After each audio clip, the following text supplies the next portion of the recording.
Hello, everyone, and welcome to the FQ Metro edition of the Village Law SEQFC preview show. My name is Darren. You should know that by now. And we're so close to the finals. I can taste it. I hope you can too. So let's talk some football and let's see what we've got going. So we've got Spencer joining us. Spencer Lawson, who's always here every week now. G'day, Spencer. Hi, Darren. How's it going? Mate, just talking garbage so far, but I'll come good soon, I promise. All right, from Bayside, we've got Trevor Rohdmann. Trevor, g'day. Hey, Darren, how are you? Good, mate. And from Capital League 3, from Teviot Downs, we've got Gabe Nelson with us. G'day, Gabe. G'day, Darren. How are you? Good, good. Great to have you on the show. We've been discussing your club over recent weeks, so it's great to get you on the show so that you can clear up a few things for us. Happy to do that. Good stuff. All right, now we're going to run through all the leagues as we always do. Trevor, let's have a look at the last weekend's results. You had a good 2-0 win over UQ. Yeah, we made hard work of it. Firstly, I think, Dan, we probably should acknowledge Albany Creek winning the league. I don't know if you did that last week, but we didn't do a show last week. But so they can't be caught now. So hats off to Steve and all the group at Albany Creek. 2 games left. They're 11 points clear. Goal difference of like positive 76. So been outstanding, the team to catch. And I guess the challenge for the rest of the teams is to see if we can get something out of the final series. So I'm sure they'll be keen to go the double, but well done. Yeah, for sure. They have clearly been the dominant team all season. So yes, and moving straight up to FQPL2 next year, which was announced yesterday. Spencer, what did you think of that? About time. I think it was mentioned weeks ago that I think they should have been in the FQPL2 this year, to be honest. But obviously it was brought to my attention that they didn't actually apply. So it's I guess the only way up for them. The only way for them now is up. Really, like they've dominated BPL the last few seasons. St. George aside, but I think once they've got the facilities there, Moreton Bay obviously use them. The only way is up for them now. It'll be nice to see them hopefully, well, not hopefully, I don't really care, but get promoted next year and then find themselves in a much more competitive structure in FQPL1 moving forward. They've been the big fish in their small pond for a while now, so it's nice to see them moving up. All right, looking at other results. Yeah, sorry, Trevor. The challenge now is for is that second spot. So obviously we're currently sitting in that second spot, Bayside. We've got 2 games left, so the next couple of games are really important this week, especially. Second spot will enable us to get into a playoff for the other vacant spot in QPL2 next year. So looks like the second team in Brisbane will play the Gold Coast, so Service Paradise Apollo, and there's discussions with the Toowoomba League winners and the Sunshine Coast as well. So we've yet to hear the details of that, but really, really tight, and I guess the tussle as well for the top 4. It's starting to get very interesting with Toowong's win over St. George on Sunday, so that's really put Toowong in there. Mount Gravatt got a couple of games in hand as well, so that second, third, fourth spot certainly up for grabs in the last, well, there's 2 weeks, but some of the teams actually have 4 games to play. So the other point of interest, I guess, is down the other end. Gap on 12, Knights 14, Western Spirit 15. So most of those 3 teams have only played 18 games, so they've all got 4 games left. So they've got a busy schedule in the next 2 or 3 weeks. The Gap have come out of nowhere, and that they've out of those 3 teams, they've actually got the easier game this weekend. So And they played Yeah. Western Spirit in one of the catch-up games as well, so Yeah. that'll be a biggie. Yeah, the Gap have come out of nowhere. It looks like since I think the turn of after lockdown, they've kind of got, albeit the 4-0 loss on the weekend at Albany Creek. There's nothing to be ashamed of, but yeah, no, it looks like they've turned things around a little bit and in the fight now. I wrote them off even before the season kicked off. Famous last words, Spencer. What's that?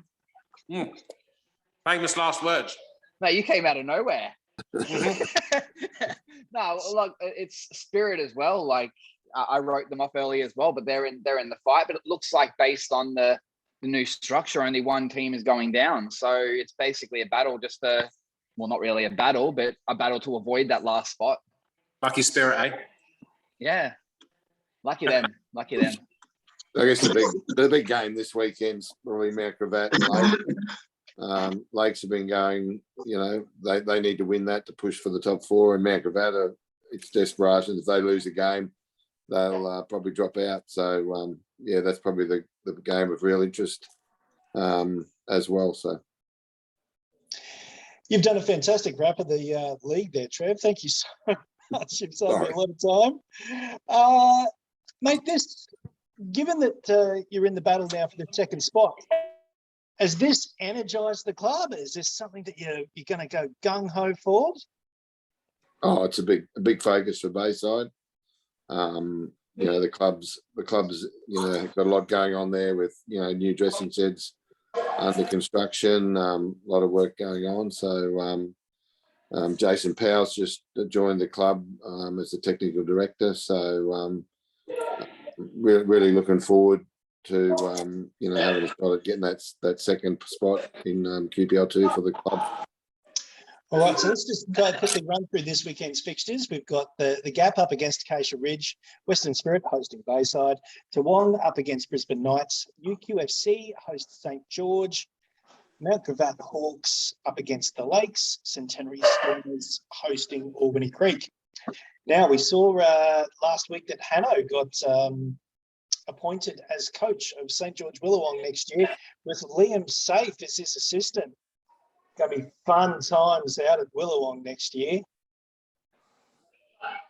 Yeah, that'll certainly be a positive for the club. They've probably been a little bit disappointed after the success of last year. It's always hard to back up, but that's certainly a move in the right direction for St George. Definitely. All right, now let's have a quick look at the Brisbane Women's Premier League. I actually caught 2 games on the weekend. Amazing.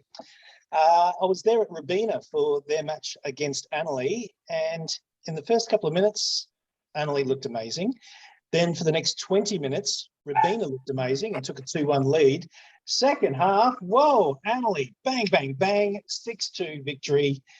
Robina were in second place. And yes, this result just it's certainly an upset, we'll put it that way. Annerley have now put them in a position where if they win out for the rest of the games, they're playing KPR tonight. If they win out, they can make the semis. So it's something that they're certainly gunning for. UQFC had a 6-0 win over the Lakes. AC Carina a 1-0 win over KPR. KPR, after missing out on the cup final against UQ midweek, looked really flat up against a Carina who were pretty fluky with their goal, but they took it. They held on for the win. Well done to them. Broadbeach continued on their winning ways with a 3-2 victory. So let's have a quick look at the ladder. Broadbeach, mile on top. Then there's space. Then there's more space. Then there's more space. Then there's AC Carina in second place on 35. Robina in third on 30. UQ in fourth on 29 points. KPR on 28, Annerley on 26. So all to play for there for that final 4th spot over the remaining few weeks. Now, let's have a look at Capital League 1. And we do have a guest here, don't we? We've got Chris from Moggill. G'day, Chris. Hey, guys. How you going? Good. Mate, you're in the car, are you? I am in the car. Yes. Pulled over at the side of the road, handbrake Yes, on? absolutely. We're standing still. We're not moving. Very Both hands good. off the wheel. I did do a Sunny Coast show last year with someone who was driving. Oh, no. Definitely not that brave. All right. So there's good news, bad news for you guys. So the good news is that you're in the Canali Cup final. Yeah. Bad news was that 3-1 loss against Newmarket on the weekend. Yeah. I think personally, midweek, massive high. We just seem to turn up and do the job. I don't know what what team they were playing, but I think it just showed on the weekend. We ran out of legs. We looked really positive for the first 15, 20 minutes. We broke Newmarket down, which a lot of teams have struggled to do. And then, from after that sort of half hour mark, they sort of took a little bit of possession, just put a lot of pressure on us. They're just monsters in the box, really. It was 3 set pieces pretty much. And we're not a massive team. Most clubs know that in our league. And they're just a bigger bunch of boys, and they just sort of bullied us in the box a little bit. We learned from it. We talked about it a lot on at training on Tuesday. Pretty disappointing way to finish a really good week. Yeah. How was your positioning for those goals, mate? Oh, I could have done better on probably all 3, but I was about to ask that question, actually. You're lucky I didn't. Look, what can I say? You concede 3 goals in the box, you're going to be disappointed as a goalkeeper. So I did a lot of work last night with my goalkeeper coach, just on a few things that I want to work on. So yeah, always working, always looking to improve. Definitely not a finished product at all. So yeah. Sounds like something I'd have written on one of your essays. Massive load of BS. Yeah, exactly.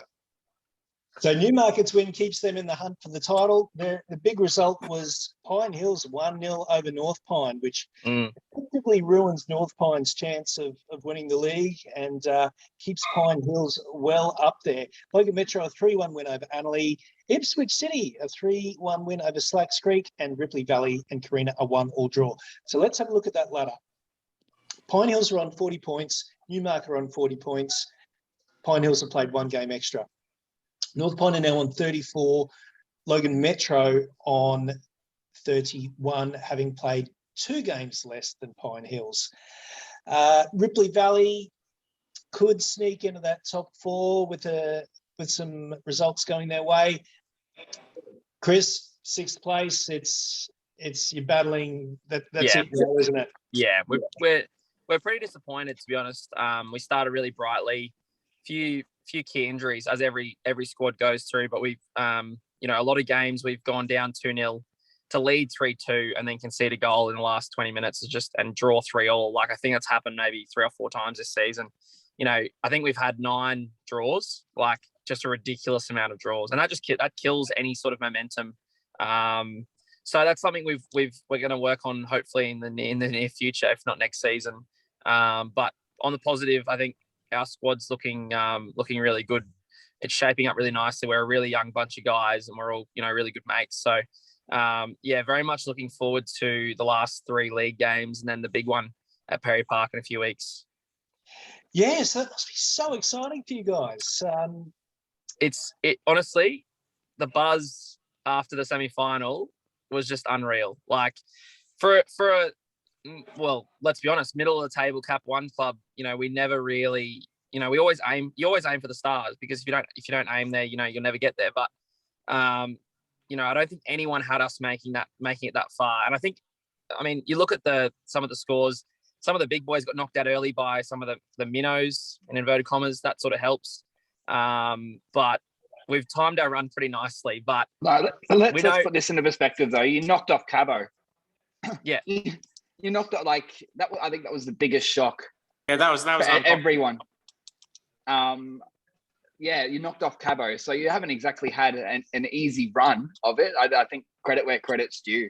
Like, you guys have absolutely killed it. I wouldn't say you've timed your run. You started very early. Yeah, let's be honest. We know what lies ahead. The juggernaut of football Brisbane, or football Brisbane, football, Metro football in Brisbane. But we've just got to put in some hard work, finish off the season with a few, try and get some momentum going. But we know what's coming. We know what's coming at Perry Park, and we know who we're bringing with us. There's going to be a big legion of our supporters there with us who've already started preparing that. So, I know what Ace is going to bring, and we all do. I think I'm going to have a pretty busy night, I suggest. But yeah, I mean, I've hardly played that many of the Canale Cup games. Our reserves goalkeeper, Pat Hayward's played pretty much all of them. So I think he's away for the final, which is really disappointing for him because he would have played had he been here. So we're very keen. As a squad, we're so keen. All the boys are pumped up and bring it on. Have you played at Stade de Paris before? Never. I'm very much a park footballer. I've never played in much more than, what every other park footballer plays in. Coming from City League a few years ago, you don't play in much bigger than, with a fence around, it's pretty lucky. But yeah, I think we played Ace in the Canale Cup a few years ago in my first year in first team, and we did them at their place. So, you never know in a cup. The magic of the cup. But yeah, very, very much looking forward to playing in a stadium, something that has some great history in Brisbane in regards to footballing, maybe not the last few years, but, over the period of time, it's a great place to play. So I'm looking forward to it. Looking at this weekend's fixtures, New Farm take on Annerley, Logan Metro up against Ipswich City, Carina taking on North Pine, Slacks Creek taking on Moggill, and Newmarket up against Ripley. That should be a beauty. And Pine Hills have the bye, which will certainly even things up at the top of the ladder. Let's move on to Capital League 2. We've got Scott Harding here, so who's chimed in a couple of times, but we didn't actually get to introduce him. G'day, Scott. Hi, how are you? Sorry, I'm out of the Women's City Cup semi-final, so I popped in just at half time here. Yeah, and how's it going there? We're 1-0 down to Virginia currently, but it's a tight game. I see. All right. Now, you had a 4-0 loss on the weekend up against North Brisbane. Yes, look, from what I make out, I wasn't there at the ground, but it's a bit of a patchwork team. We've had a few injuries, and some of the Resi guys are getting the experience they need for next year. We're going to finish mid-table again. Classic Springfield slide, second half of the season there. Aston Villa style, back into mid-table. But that's okay. Look, it is what it is. There's been some coaching restructuring that has been necessary that we've done as well. So we've got a couple of announcements coming in a few weeks' time. That's all I'm going to say. Clairvaux, they're keeping the pressure on North Brisbane, aren't they? I think Clairvaux are a very, very solid team. They're very well coached. Russell's got them exactly where he wants them. And North Brisbane are not that dominant anymore. Other sides are starting to work them out. Not us, but other sides are certainly starting to work them out. Our Razzies beat theirs. That's the first time their Razzies have been knocked off for a little while. So signs of a wobble there, I think. I think Clairvaux could very well catch them. Let's keep in mind that Clairvaux got their 3 points due to a Narangba forfeit. That's true. But I do think Clairvaux would have done them, but I just think, let's not go to Narangba. But I think, to have a capital side forfeit at that level.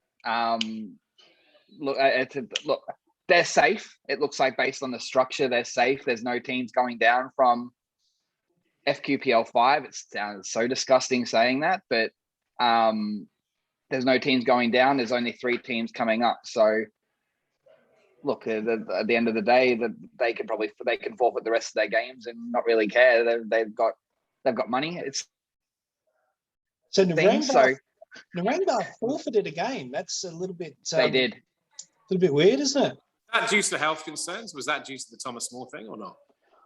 It based on Clairvaux. Like that was one of my initial thoughts. Possibly Clairvaux being in that Mount Gravatt, St. Thomas More sort of region. It's very possible, but I believe Mount Gravatt played on the weekend, so I don't know. Interesting. I don't know if it was. I must admit, I was looking forward to going up to Narangba for the last game of the season, given what happened at the end of last year. But that's all right. That's okay. I mean, it's not going to be too much stakes in it now, unfortunately. Now, looking at the ladder, North Brisbane have a 4-point gap over Clairvaux, having played 1 game extra. Redcliffe Dolphins, they're having a great season as well. They're in 3rd place on 32 points. Jamie Hillier effect. Yes, and Barbara Latrobe, they've been sneaky good as well in 4th on 26. All right. Let's move on to Capital League 3, shall we? Thank you, Scott. I'm going to head back to the game. Guys, later. Cheers, Scott. See you, mate. Cheers. Bye. Bye. And we've got Gabe Nelson, who's the coach of Teviot Downs senior side. G'day, Gabe. G'day.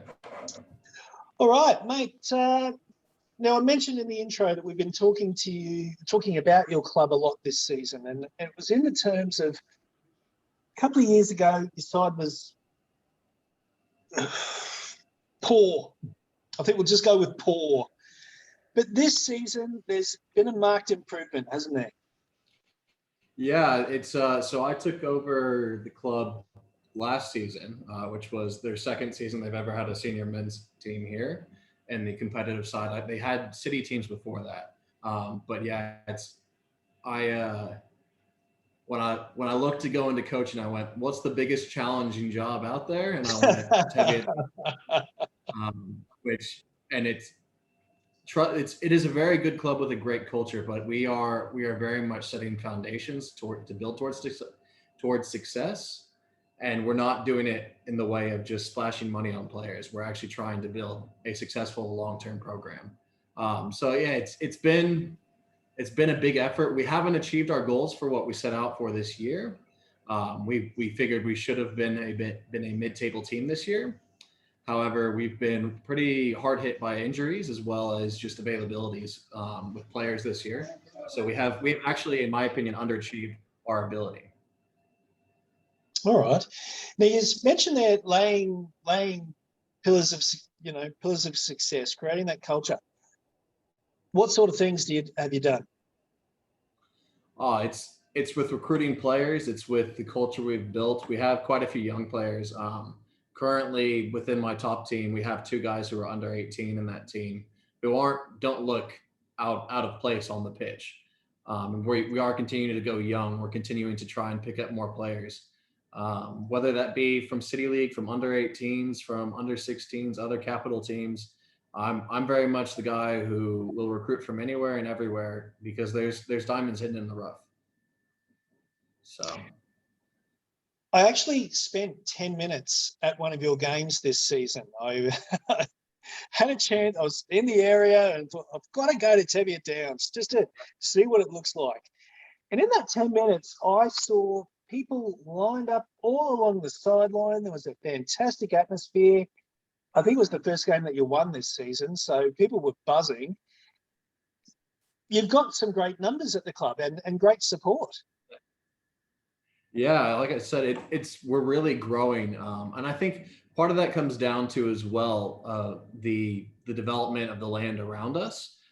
Which I think other clubs around us are benefiting from as well. You've got Logan Village, you've got Springfield, we've got Covella, which is building right near us. You've got all of these clubs where there's more people moving in, and it is growing the fan bases for the local clubs as well as the player bases. A great place to move for young families with kids who are looking to play sport, right? Yeah, we have a pretty big junior base here. We have, I believe, all up, we have around 250 players within our club. 150 of that is just our juniors from U6 to 11. So for us, the challenge is now to grow the player base from U11 to U18s to build a proper pathway. So that's something we're constantly working towards. I wear many hats here at the club. I am the coach for the Capitals, but I'm also the vice president of the club. So I'm constantly working on growing the club. Now, you came up against Tarragindi on the weekend, who have been confirmed as champions, and they're a pretty good team, right? Yes, they've set the bar all season. They are very good. They move the ball very well. Lots of good communication. They're a step above the rest. Like, to be honest, they're a step above the rest of the competition. They're the one game that when I was talking about with the players, especially playing at their pitch, I was like, this is the one game I don't see us walking away from with any kind of points, because I do believe that any game can be won. I don't play for a draw and I don't play for a loss. I always play for a win. It doesn't always work out as our record shows, but they're the one team that you truly need to respect because they're a class above the rest. Now, Spencer's got a lot of interest in this competition. Spencer, Logan Village lost to D-Bay on the weekend. I'm not surprised. No, I still don't get it. We had Ian, I think it was 2 weeks ago. It's almost as it's the way I think it seemed as if they were more or less, I guess, in a Springfield type situation where they were kind of just looking forward to next year. Just seems every year that Logan Village are always looking forward to the next year. This year they should have been well and truly up there, which is it's actually disappointing with the squad that they've had. I actually know a few of their lads, and they should certainly be up there, as I said to Ian 2 weeks ago. So, look, I haven't been to a Village game this year. Gabe could probably, I think their first game of the season, and it was one of the more surprising results of the early part of the season was Teviot got a 2-2 draw over at Village in the first game. And I think it was on camera from memory as well. So, yeah, it was. I think it was kind of one of those things. A Teviot on the rise, or a Village just locked in to Cap 3, like Bethania have been over the years. Like, is there any way out for them? So, yeah, look, in terms of what Gabe said, I don't know if my son's iPad's going off in the background or you can hear it, but it's really bothering me. But anyway, no, it's just like as Gabe said, like Teviot's been on. I've said it for several weeks. Like they are reliant on the development in the area, but Gabe has instilled or he is the right guy to kind of steer the ship there. He's set a system. You can obviously see over the last 2 years that there's been a significant difference. It's just a matter of obviously getting those numbers in, getting those diamond in the roughs that he set in, and then basically pushing forward to rise up the ranks. I think obviously next year the goal for them would be to not finish bottom, basically push for that mid-table spot and just continue to grow. So fascinating league at the moment, given that Tarragindi have already won it. But in second, Brighton losing on the weekend to Ridge Hills, who moved up into 5th place. Jimboomba are now second on 31. Brighton are in third on 30. Pine Rivers, who lost, in 4th on 26. As the semi-final spots are all up for grabs at the moment, Gabe, who do you fancy? I'll be honest, when we came back from the break, I thought that Brighton had a chance to win the league. They, with their record, if they hadn't lost the last 2 games on the trot, they'd still be in the chase against Tarragindi, which was surprising, but they've had a slide. Pine Rivers has grown throughout the season. They were our first win of the season was against them, and we play them this weekend. I think it'll be a very tough game, and I think that they will be a very solid challenge. But I'd always love to spoil somebody's party in the finals. So I think it'll be tough. I think Ridge Hills, depending on if they're playing home or away, for the next 2 games, can get in there. They have a significant performance increase when they're playing at home compared to when they're traveling. They took a year off last year from having a senior men's team, but for the years that I've been in Cap 3, from playing and now coaching, they always seem to play better at home than they travel. So I think that might determine it for them. All right. So looking at fixtures on the weekend, as you mentioned, you're up against Rivers. Brighton taking on Logan Village, Tarragindi against Park Ridge, D-Bay taking on Jimboomba, and Bethania up against Ridge Hills. The way I think, here, Gabe, the way this competition is structured, we've got teams that are way down south and teams way up north. And then, so you've got a whole heap of derbies one week, and then you're travelling across southeast Queensland the next, yeah? Yeah, it makes it interesting. I think it also, unfortunately for the clubs in the south, I think it actually limits us a lot more than it limits the clubs in the north. They're all in the same region. Yeah, our player base is being fought over by clubs in the same areas. I think it actually significantly weakens us compared to the outside teams, where it seems like they've just got an unlimited player base up there. But it definitely makes it very, very interesting. And sadly, we got some more far drives north next year than we do this year. So right. It definitely makes it interesting. And I think the other thing is who actually is the rival of who? I mean, I couldn't tell you for sure who I feel like our rival is here. I mean, Well- some people say it's Partridge, some people say it's Village, some people say it's Jimboomba. Well, it was And I don't think discussed the other 2 weeks clubs know ago either. again. It was discussed 2 weeks ago. So when we were at Bethania, the rival was Village, yeah. But then when Village was on the other day, 2 weeks ago, he was saying that the rival's Jimboomba. So it's it's all over the place. Them to say us. They treat the games Yeah, towards no, us. no. How They consider their local rival Jimboomba. So yeah, it's very interesting. And unfortunately, in my I had to take my first loss against Village in my career this year. It's the first time I've had to lose to it. So who do you get the most satisfaction out of beating? Oh, it's a tough question. I think the team I would have wanted to beat the most, and it has nothing to do with rivalry, would have been Terragindy, just because Right. they're the best team in the country. Okay. I think As far as the local different motivation, some of them have.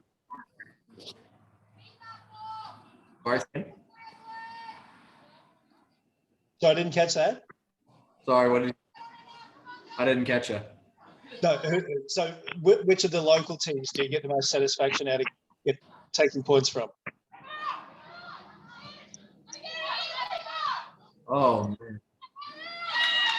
I think because of how contested everything is, I'd have to go with Village.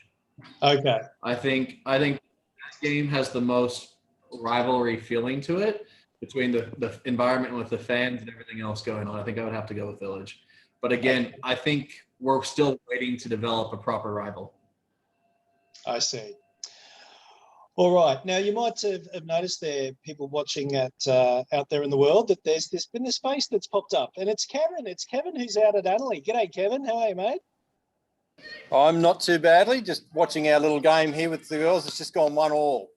That's right. So Annerley are taking on KPR and in the BWPL, and 1-1, right? So who just scored? KPR just got one back, so we were up 1-0 fairly early, probably 5-10 minutes in, and they've just got one back after a scrappy corner that we couldn't get rid of. All right. Now, I did discuss the BWPL a little bit earlier, and I did mention that Annerley, if they win out in the remaining fixtures, they come from the clouds to make the semi-finals.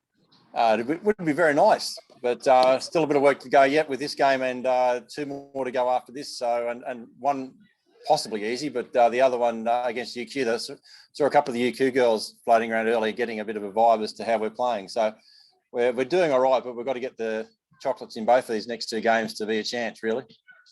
That massive 6-2 victory over Robina on the weekend must have filled the girls with a heap of confidence.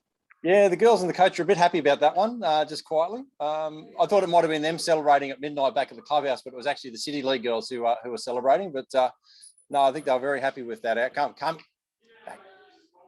Good stuff. And so with this competition, I'll just get your take. Obviously, Broadbeach have been the best team in the league all season, but Robina, with Karina losing a couple of players to the NPLW, do you think they're catchable? Oh, we'd always like to think they're catchable, but only time will tell us. So we've got to keep putting the ball in the back of the net. For sure. Love the cliches. Good stuff.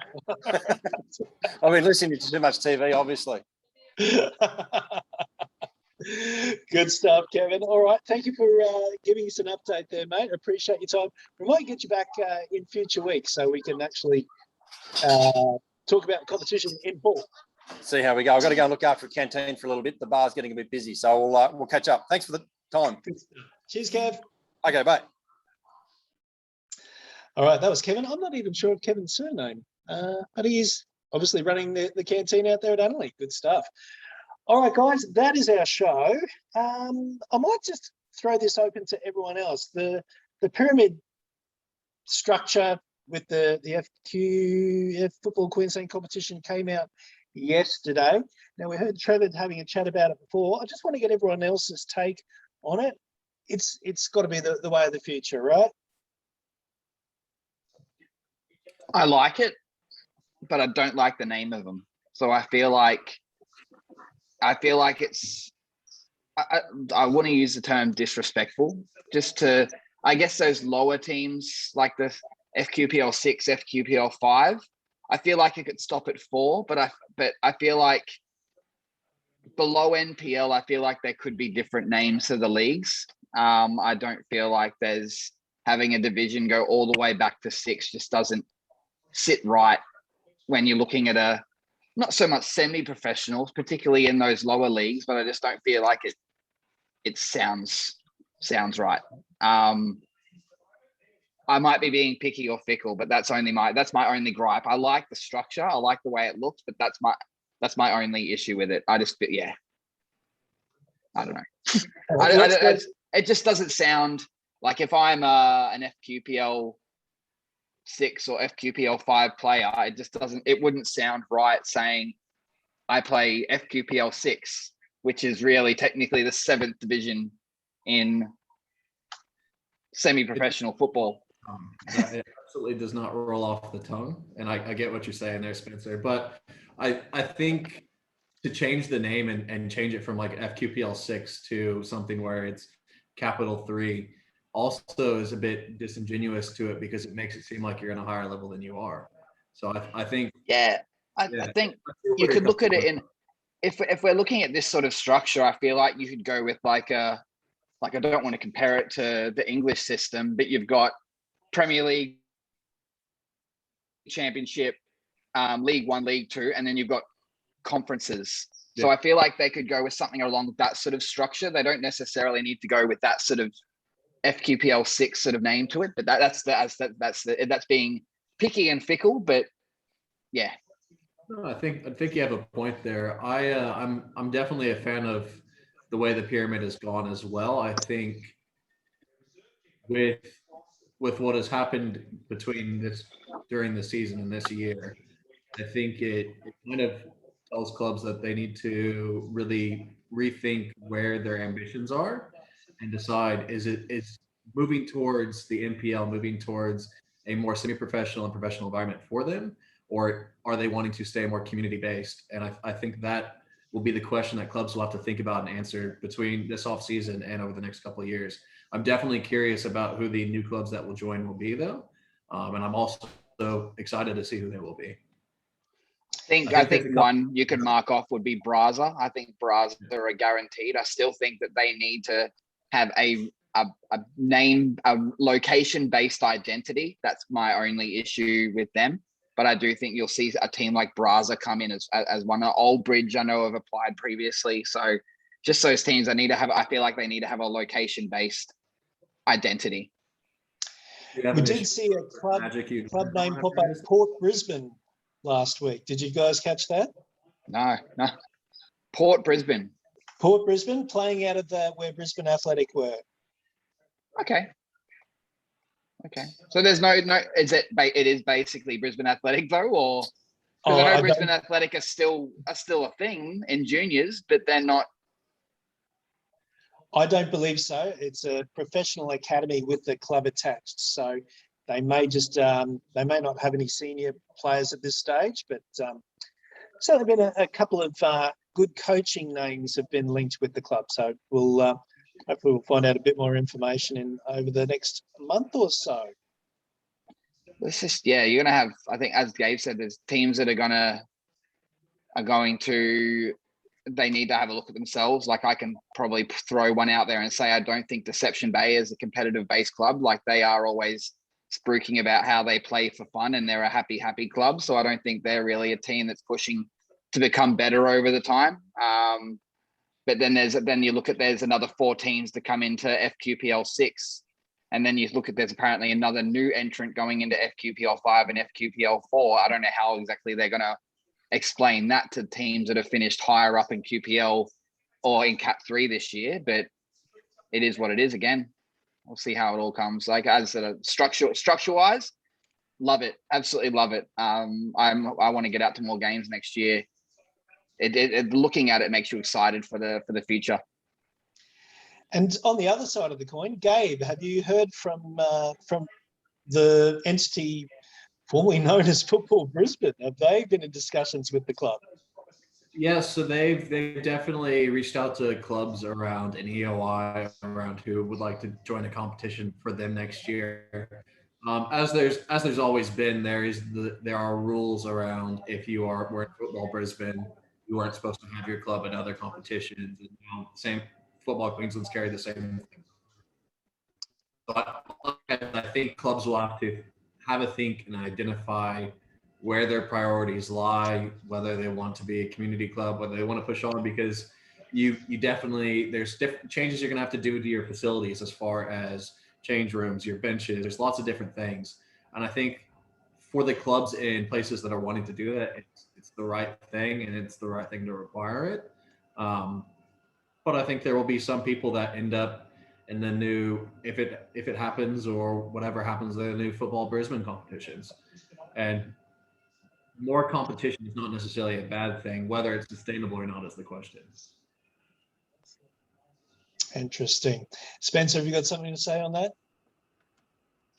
No, not really. No, like at the end of the day, I know it looks like Rafe is doing the rounds and doing a little bit of recruitment. Good on him though. Like at the end of the day, I've always had a bit of time for Rafey. So looks like a really nice, genuine guy. I think whatever they do run, it is successful. But I do think, as I said a few weeks ago, it's going to be equivalent to that former SEQ league. I don't think they're going to have a competitive like structure. I think they're going to be like a former Friday night SEQ, have a kick, have a few beers, and then that's it.